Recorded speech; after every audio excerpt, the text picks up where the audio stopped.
do, sir.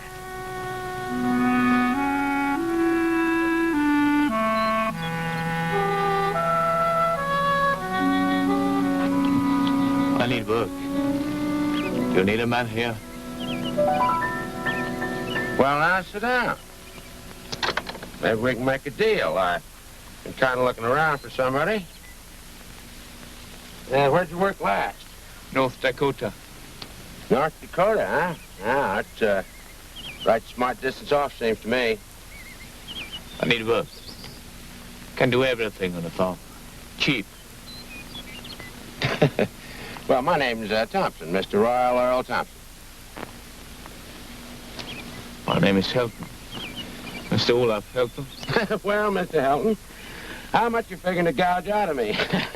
I mean, how much is it going to cost me for the privilege of giving you a place to sleep and all the food you can eat? I'm a good worker. I get $1 a day. Why, for $1 a day, I'd hire myself out.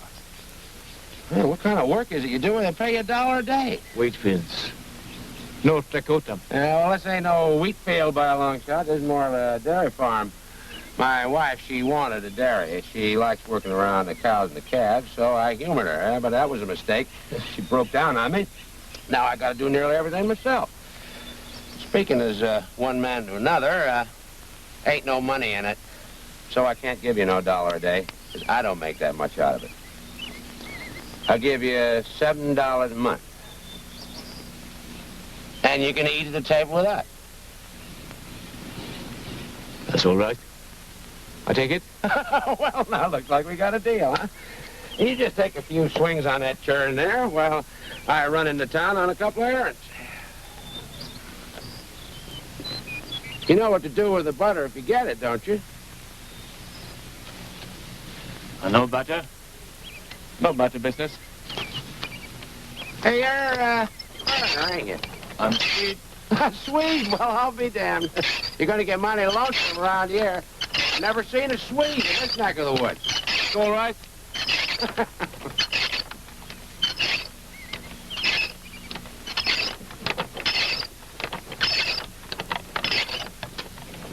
What's all the noise? Who is it? A fellow out there says he's a Swede, Ellie. Says he knows how to make butter.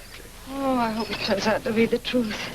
Looks like my head'll never be any better. Oh, don't you worry now. You fret too much. Now, I'm going to ride into town and get a little order of groceries. Don't you linger now, Mr. Thompson. None of my family, my father, my brothers, nor my grandfather, none of them ever took a dram in their lives. I know, Ellie. I know. Now, you get some rest now. He's out there at the churn. Better keep an eye on him.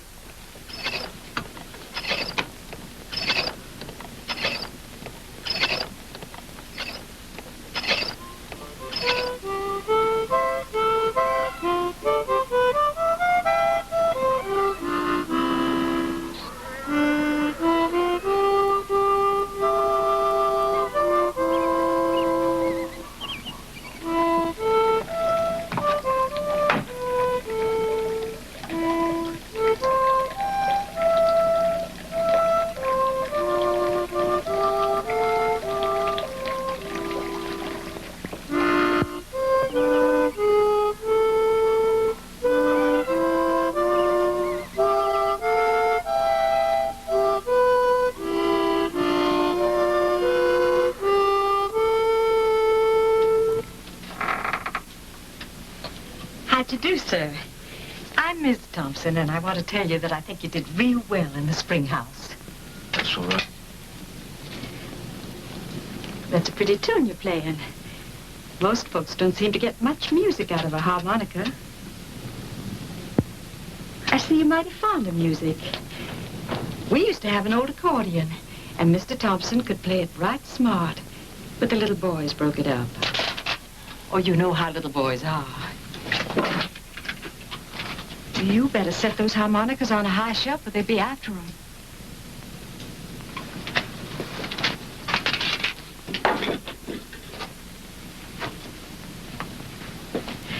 Boys are great hands for getting these things. I try to teach them, but it don't seem to do much good.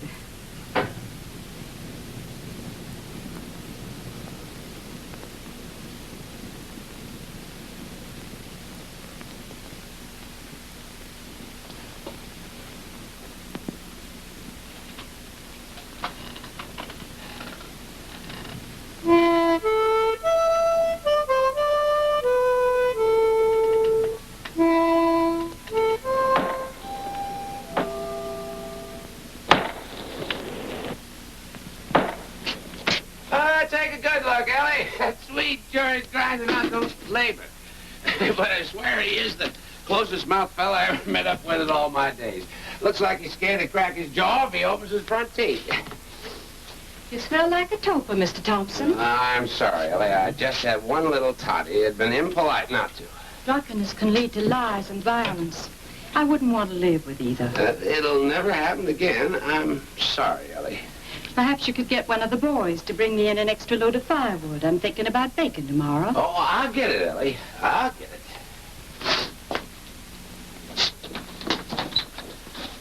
What's in it? Clean breathers. You drink whiskey, then you chew them. Give me that. Now, both you boys go out there and get some wood. No, wait a minute. I'll get the wood. You get washed up for supper.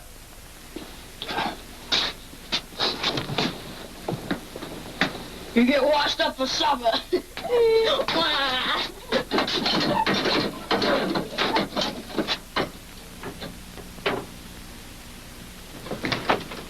Arthur, call Mr. Helton for supper. Say, Helton, supper's ready, you big swing. That's a good way to act. Now, you go out there and ask him decent. Well, come on in, Helton. Sit right there.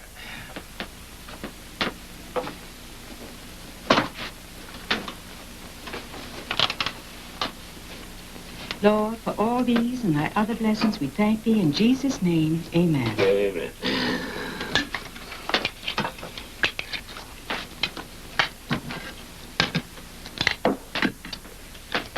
Well, Helton, what do you think of the weather? Is it going to rain or is it going to snow? Or are we just going to dry up and blow away, huh?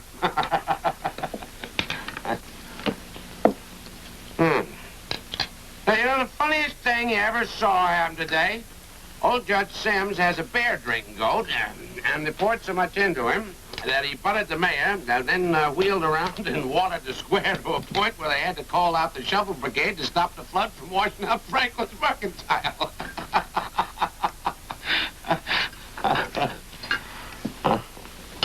Last time you said it was the courthouse that was hit by the flood. That was a different day. And maybe a different goat.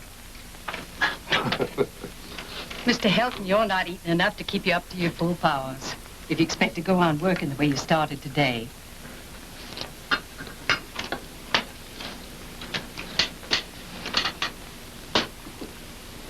Good night, Mr. Helton. No. Good night. Good night. No, that ain't right. Now listen to me. Good night. Now, you stop that. He can't help the way he talks. You ought to be ashamed of yourselves, all of you, making fun of a poor stranger like that. How'd you like to be a stranger in a strange land? I like it. I think it'd be fun. That's enough. You're going to get sent to school next year, Herbert. That'll knock some sense in you. I'm going to get sent to the phone tour. That'll knock some sense in me. Oh, yeah? Who says so? Sunday school teacher. Now, get the backbone on you. Come on, get down. Boy, take the hat off here. It's no use pecking on them when they're so young and tender. I can't stand it. To tell you, I wasn't pecking on them. As a teacher, I learned that yelling and pounding and violence do not help a child develop good manners and propriety. Yes, ma'am. I hope Mr. Helton will be a good example to him. even if he can't be made to talk. To tell the truth, I think it's a mighty good change to have a man around the place who knows how to work and keep his mouth shut. Means you can do all the talking, huh? Means he'll keep out of our business. Not that we got anything to hide. Only thing is, though, he don't eat hearty enough to suit me. Like my grandma always used to say, no use putting dependence on a man who can't sit down Tell and... you the truth, Ellie, I always thought your grandma was a terrible old fool. She'd just say the first thing that popped into her head and call it God's wisdom. My grandma wasn't anybody's old fool. She knew what she was talking about when she said the first thing you think is the best thing you can say. Really? Well, you just try speaking out in mixed company, the first thing you think. Suppose you happen to be in church thinking about a hen and a rooster. Oh, I bet you'd shock Brother Martin right off his pulpit. No more me than you and the rabbit. I like 'em corn-fed. Mr. Thompson, sometimes I think you're the evilest-minded man that ever lived. And that's to show you how it feels, pinching so hard when you're supposed to be playing.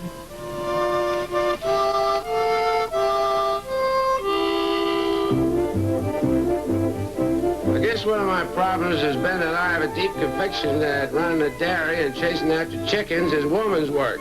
I'm probably wrong, but that's my feeling, and I'm stuck with it. I can plow furrow, cut sorghum, shuck corn, handle a team, build a corn crib as well as any man. But slopping hogs.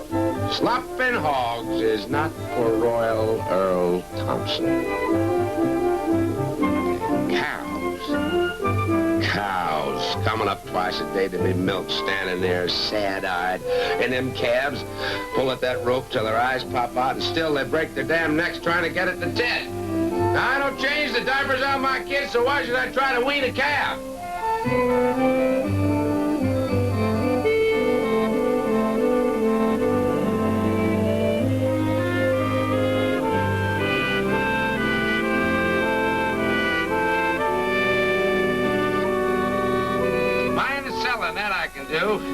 Why, do you know that I take that fresh butter and the eggs and the fruits in their proper season, and I do a right smart job of selling? That's man's work.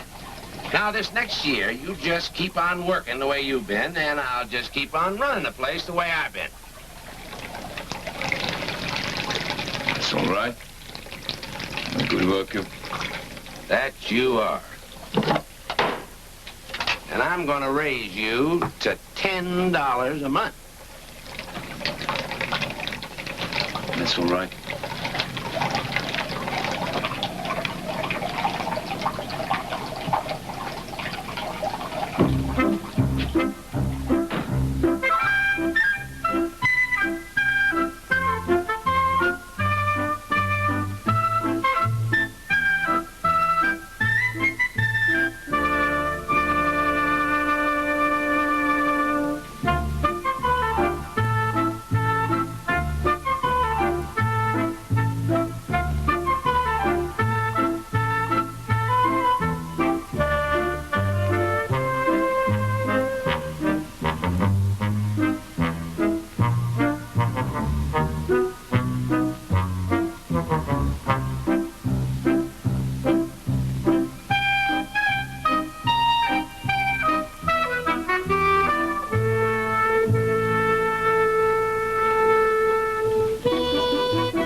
Nothing. Nothing now, you mean? Well, I got plenty for you to do. And so will your father when he hears about this. You boys play. Make game with this. This not for play a game thing. It's for music. My music. Me or my music.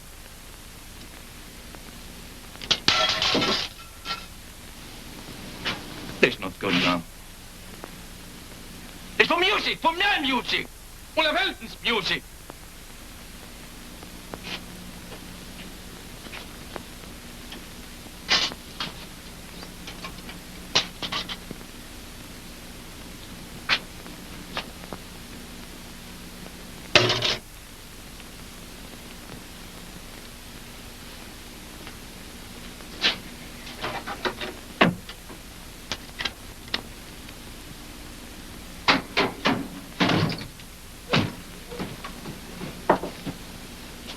He said they've been fooling with his harmonicas, blowing at them, getting them all full of spit and dirt, and they don't play good. Now we got to do something so they always remember they shouldn't ever go into Mr. Hilton's things. I'll do something. Well, I'll tear their hides for them. I'll take a camp rope to them. They don't look out. Mr. Thompson, you better leave the whipping to me. You don't have a light enough hand for it, Joan. That's just the trouble with him now. Rotten, spoiled. Bother Mr. Hilton. A man who done nothing but help. Help all of us. I'd knock him down with a stick of stone. Anything that come to hand. Mr. Thompson, you know I don't hold with this way of raising children. Well, now, what do you got to say for yourself? Well, I'll break your wrist for you. I got a good mind to do it. Mr. Thompson? Oh, a boy your age acting like he's 5. That's what you're doing. You know that, don't you? Yes, sir. Now, the next time I catch either of you hanging around Mr. Hilton's shack, I'm gonna take the hide off both of you. You hear me? Yes, sir.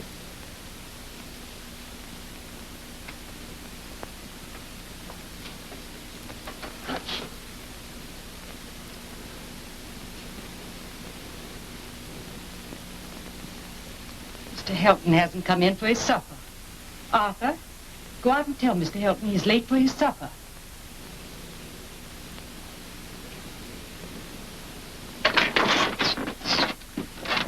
And you tell him nice now.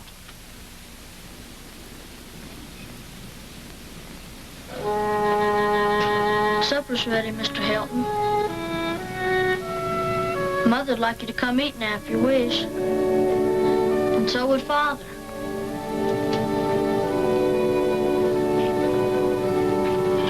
And so would Herbert. And so would I.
Yeah, that's my name. Hatch is my name. Mr. Homer T. Hatch. Come to see you about buying a horse. Well, I reckon you've been misdirected. I ain't got a horse for sale. Usually if I have something like that to sell, I tell the neighbors and tack up a little sign on the gate. I always say something like that when I come calling on a stranger. Because I've noticed that when a fellow says come to buy something, nobody takes him for a suspicious character. Yeah, well, that's all lost on me, because I never take a man for a suspicious character until he shows himself to be one. Till that happens, one man's as good as another, as far as I'm concerned. Well, I ain't come neither to buy nor to sell. Fact is, I want to have a little talk with you. It won't cost you a cent. Yes, sir. Homer T. Hatch is my name, and America's my nation. Reckon you must know the name. No, I don't think I know the name. Don't know the old Hatch family? Why, we come home from Georgia, 50 years ago. Been here long yourself? Well, just my whole life, and my pa and my grandpa before me. Grandpap emigrated in 1836. From Ireland, I reckon. From Pennsylvania. Now, what makes you think we come from Ireland? What I always say, a fellow's got to come from somewhere, don't he? Huh? Yeah, well, what I always say is that this is a slack season and we're all laying around a little. Nonetheless, we all got our chores to do. Now, I don't want to hurry you, but if you come to see me on business, you better get down to it. Looking for a man named Helton. Mr. Olaf Eric Helton from North Dakota. I was told I might find him here. Well, yeah, Mr. Helton's right here, and he's been here, going on better than 3 years now. He's a mighty steady man. You can tell anybody I said so.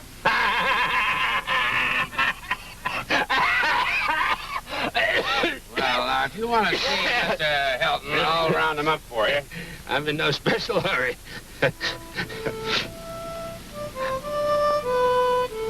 I know that tune like an old palm of my hand. It's kind of a Scandinavian song. Something about getting up in the morning feeling so good you can't hardly stand it, so you drink up all the liquor before noon. All the liquor you were saving for the noon layoff. It's words ain't much I understand, but it's a pretty tune. It's kind of a drinking song. Well, he's been playing that same tune off and on for better than 3 years, going right here on the place. Oh, he was singing it 10 years for that in Bismarck, North Dakota. Yes, sir. He used to sit up in that straitjacket singing away. Well, couldn't hold no harmonica on the jacket. What's that you say? What's that? Oh, I didn't mean to tell you. It just slipped out. Well, you mean to tell me they had him in a straitjacket in a lunatic asylum? They sure did. That's right where they had him from time to time, in a white jacket. He was perfectly content singing away, as long as nobody talked to him. And one night he just left, you might say. Disappeared. Went. And here he is, all settled down, playing that same song. Well, he never acted crazy to me. He always acted like a sensible man.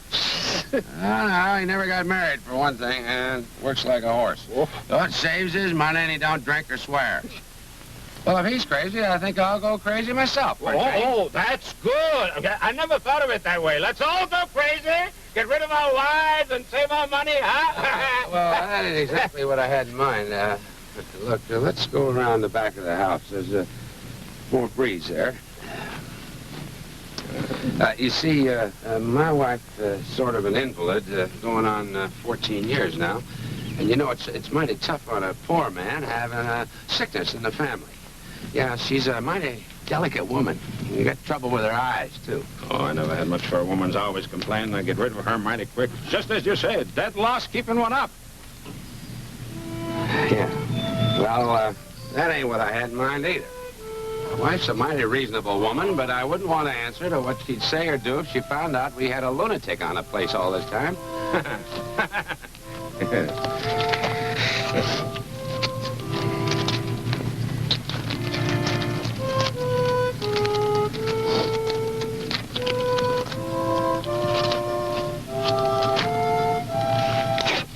Amazing how different two men's ideas can be about what good chewing tobacco is. For instance, mine is lighter colored. There isn't any sweetener in this plug. Well, a little sweetener don't do no harm as far as I'm concerned, but it's got to be mighty little. Man you're here named Morgan, John Williams Morgan. Chews a plug. It's as black as your hat, as soft as melted tar, and fairly dripped with molasses. Now, I don't call that a good chew. Such a chew would simply gag me. I couldn't even begin to put it in my mouth. Well, I just barely tasted it, as you might say. I took a little piece in my mouth and spit it out. I'm dead sure I wouldn't even get that far. I like a dry, natural chew without any artificial flavoring of any kind. Artificial flavoring is just put in to cover up a cheap leaf, make a man think he's getting more than he's getting. Even a little sweetening, that's a sign of a cheap leaf. I always paid a good price for my plug. I'm not a rich man. I don't go around setting myself up to be one, but I'll say this. When it comes to tobacco, I always buy the best on the market. Sweeten it even a little. Now, That's about a this sign of Mr. it. Helton.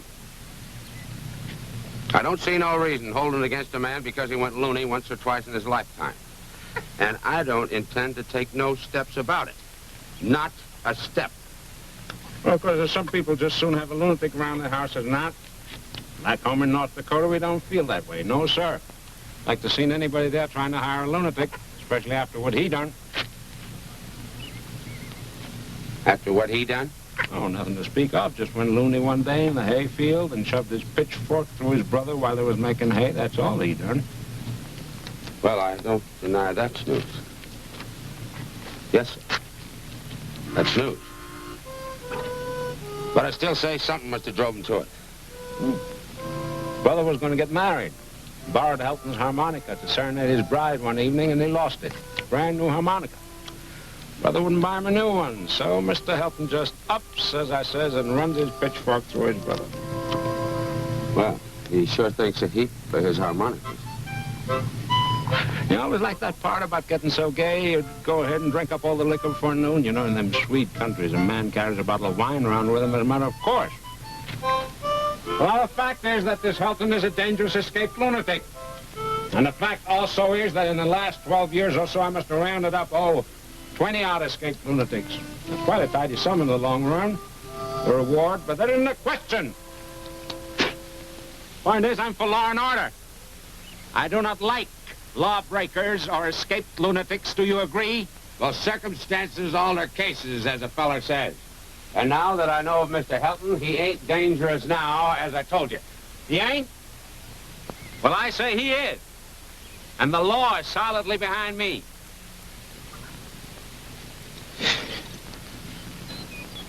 And what are you aiming to do now? That's the question. Well, I come prepared for a little scuffle. Still, I don't want no violence if I can help it. I figured the two of us could overpower him. Boy, you sure must be hard up for something to do. You sure got a sorry job on your hands. And now I'm going to give you a good piece of advice. You just get it out of your head, any idea of coming around here and hurting Mr. Helton. And the quicker you get that hired rig away from my front gate, the better I'll be satisfied. Just a moment. Maybe you'd like it better if I went to your neighbors for help, huh? Because you're set on harboring an escaped lunatic who killed his own brother? But I'm telling you all along, he ain't loony now. He's been with us going on there 4 years. He's like one of the family. He's the best stand-by a man ever had. But God, you're crazy. You're crazier than he ever was. Now you get off this place or I'll take those handcuffs and turn you over to the law. You're trespassing. Go on, get out of here before I knock you down. You try it. You just go ahead and try it. Come on.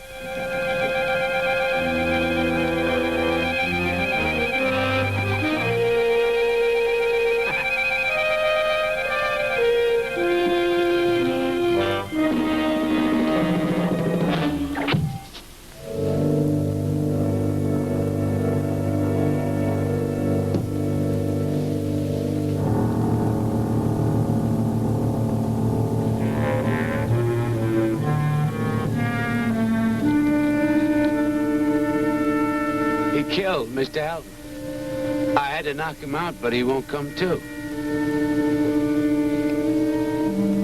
Yonder goes Mr. Helton.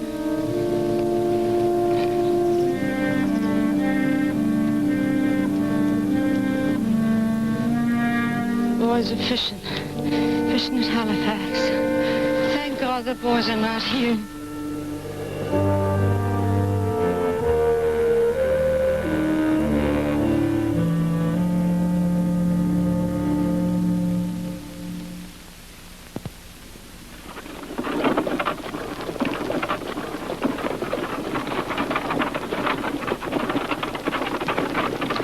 How'd your missus take it?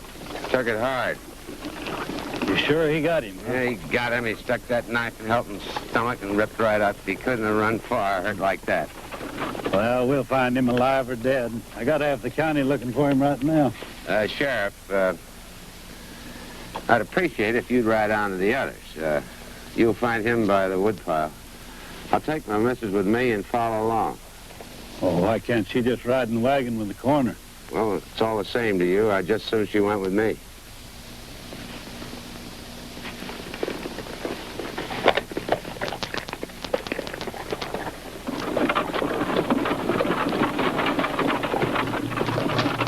Come on, Ellie, we're going home. How's Mr. Hilton? They ain't found him yet. I hope they never do. Oh, it don't make any difference, Ellie. He's hurt so bad, it don't make any difference. Poor man, stranger in a strange land. Ellie, there's something I got to mention to you. If the sheriff asks you, I want you to say you saw it happen. I want you to say you saw him jump Helton with a knife and you saw him... I want you to say you saw me defend Mr. Helton's life. But you're asking me to tell a lie, Mr. Thompson. No, but it ain't a lie. That's just what did happen. I might have saved his life if I moved a little quick. The damn man coming in here to cause trouble and murder. But he didn't do murder. What, do you think I did?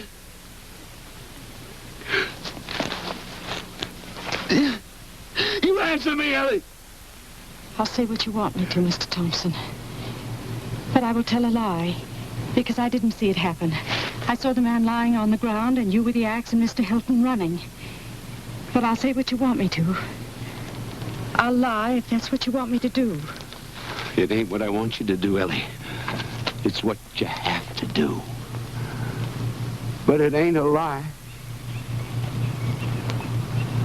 What is it exactly you want me to say, Mr. Thompson? That's what I saw, Sheriff. Mr. Hatch moving with the knife, and then Mr. Hilton stepped in front of Mr. Thompson. And as he did, Mr. Thompson took the axe and tried to stop him from hurting anybody. That's good enough for me, Miss Thompson. But there will have to be a trial. Why will there have to be a trial? There always has to be a trial in a case where there's a killing. Then he'll be tried for killing? He'll be tried for murder, Miss Thompson. That's the law. That's the way it's got to be. You tell me when you find Mr. Hilton. You hear? You tell me how he is. I want to know.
He acted like a mad dog.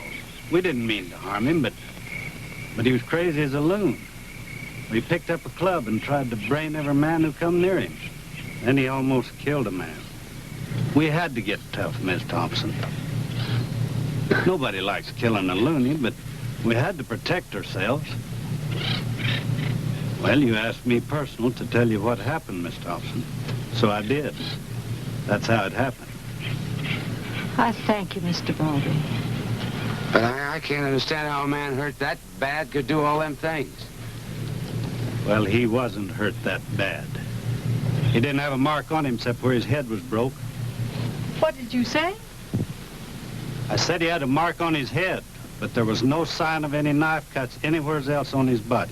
But I saw the knife. I was there. I know you was there, Thompson. You got yourself a lawyer yet? No.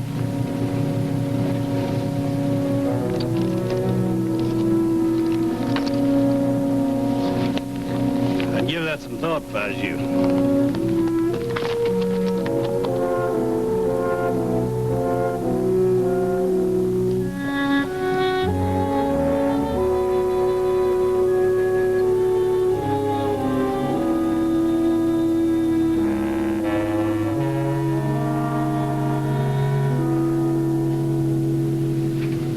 You just stay calm, cool, and collected. Your wife sitting in the courtroom will be a powerful influence with the jury. You just plead not guilty, and I'll do the rest. But you don't understand, Mr. I Kelly. understand that you don't say nothing unless I tell you to. And you remember, Hatch probably came there just to settle an old score with Helton. A personal score as far as you're concerned. You don't know nothing about Helton being crazy all along. Oh. Now listen to me. Now remember, you don't say one word unless I tell you to. You just answer yes or no. Understand, Thompson? Yes. Yeah, but you see, Mr. Burley, I never even thought of killing anybody, much less Mr. Hatch. They tell me there was no knife mark, not a scratch on him. Well, those things happen. It probably just looked that way to you because of the way he was standing. Yeah, maybe.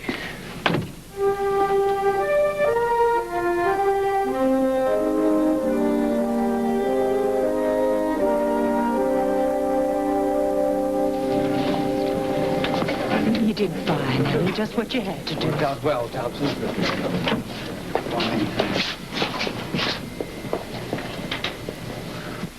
I don't care what the jury said. My brother was a lawman. He come down here to take an escaped loony back to the booby hatch. And that man killed him. Come on. Because he didn't want to spoil a good thing. He didn't want to lose a poor fool that was doing $100 for to work every month for a lunch and Hold up there, Burley. Look, you did fine, but I didn't get a chance to talk. You know, as the fella says, I never got a chance to explain what happened. And I remembered while the jury was out some things that had slipped my mind from before. You see, I don't think people understood what an ornery little louse that Mr. Hatch was. We don't have to worry about that anymore. Yeah, but don't you think I should come down to the office tomorrow and Mr. Thompson, explain? I got you off just as I predicted, didn't I? Yes, sir, you did. And Very surely well, is then. kind. Just send me your check, Mr. Thompson. Yes, I'll send There's you no a need check. for further talk about the matter.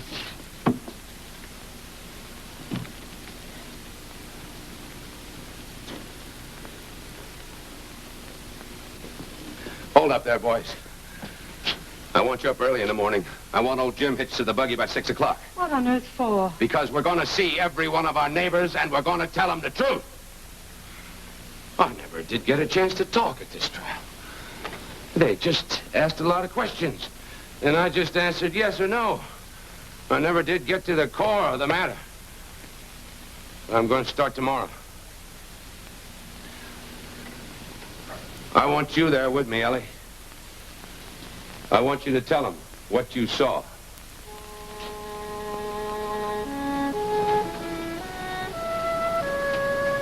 Just as you say, Mr. Thompson.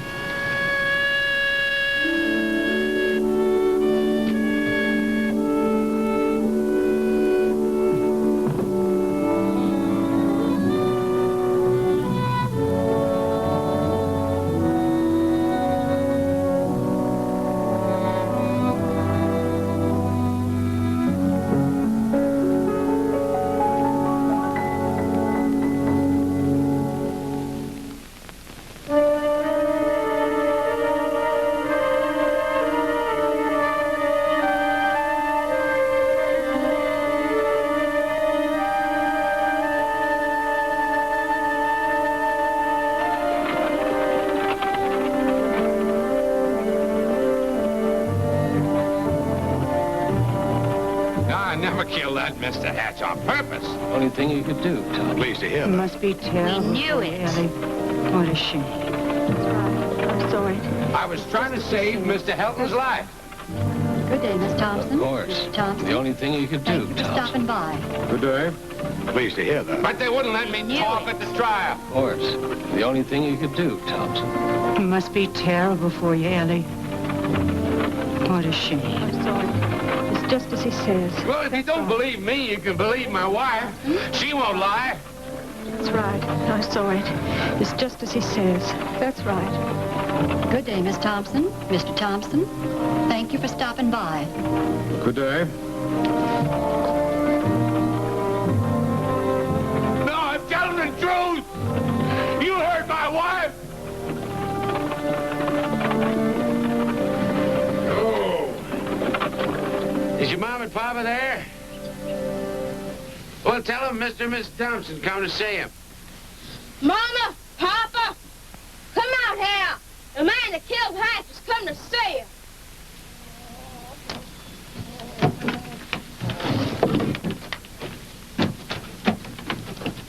Light down, Miss Thompson. Have a seat. Folks come to pay us a visit.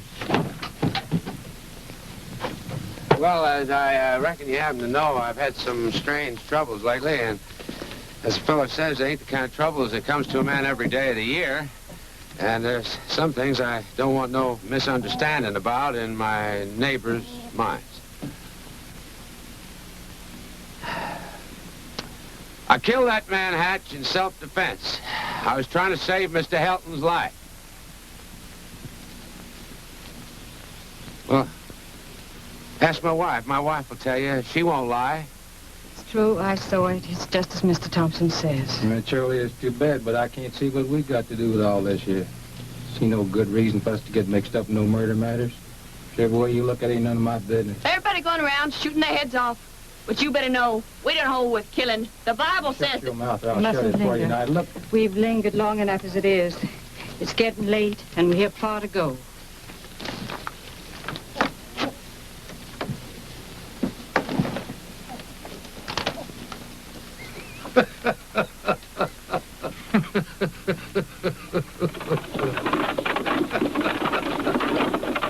This finishes it, Mr. Thompson.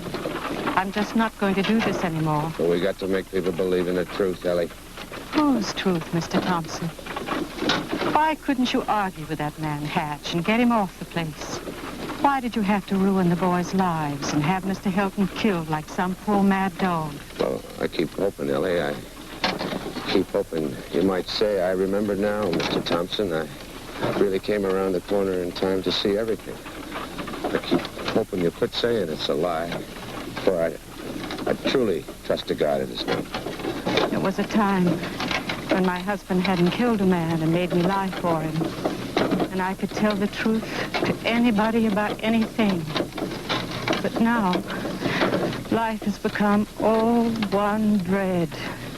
And there's no place for me to go. Oh, sweet Jesus.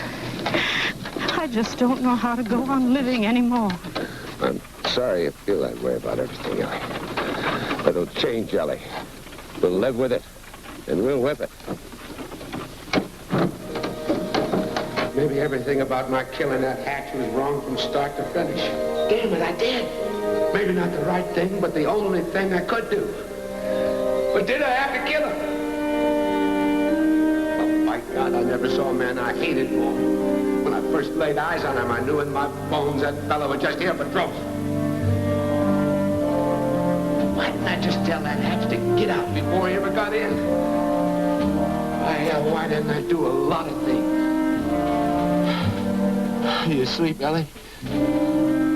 All I had to do to get rid of him peacefully was to tell him. Well, maybe I had to hit him. But just grab him and put those handcuffs on him and turn him over to the sheriff for disturbing the peace. But what about that knife?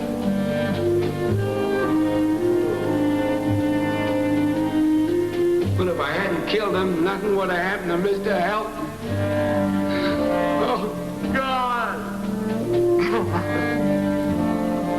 Helton would be playing his tune right now about feeling so good in the morning, about drinking up all the wine so he'd even feel better, and that Hatch would be safe. In jail, maybe. Ready to listen to reason. Maybe. And repent his meanness. Dirty. You love it out. Coming around. Ready to persecute an innocent man. Ruining a whole family which never harmed him. Hey! Don't!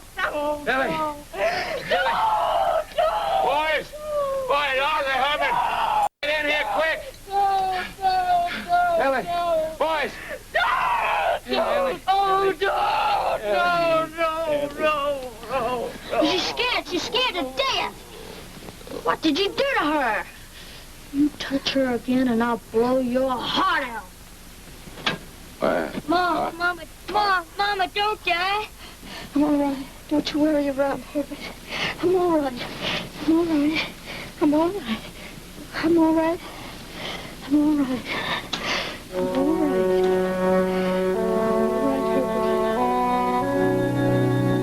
Well, I reckon I had better ride over and get the doctor.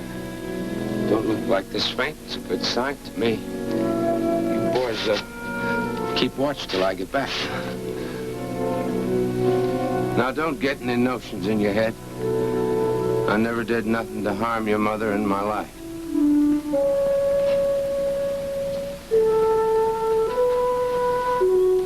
On purpose.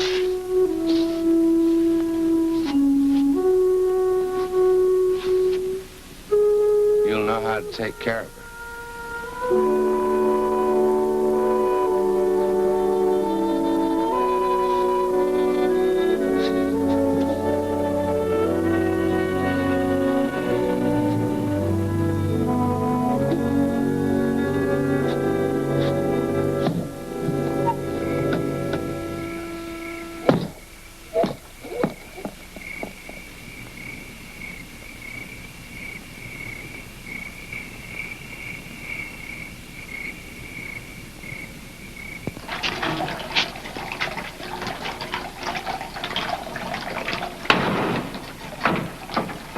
I, Royal Earle Thompson, do solemnly swear that I did not take the life of Mr. Homer T. Hatch on purpose.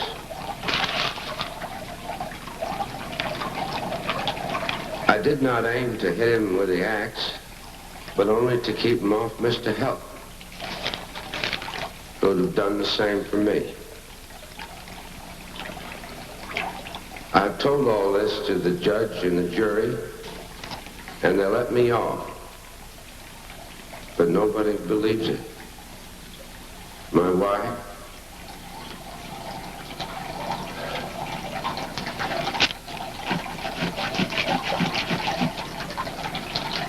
it was Mr. Homer T. Hatch who came to do wrong to a harmless man. He caused all this trouble and deserved to die. But I'm sorry it was me that had to kill him.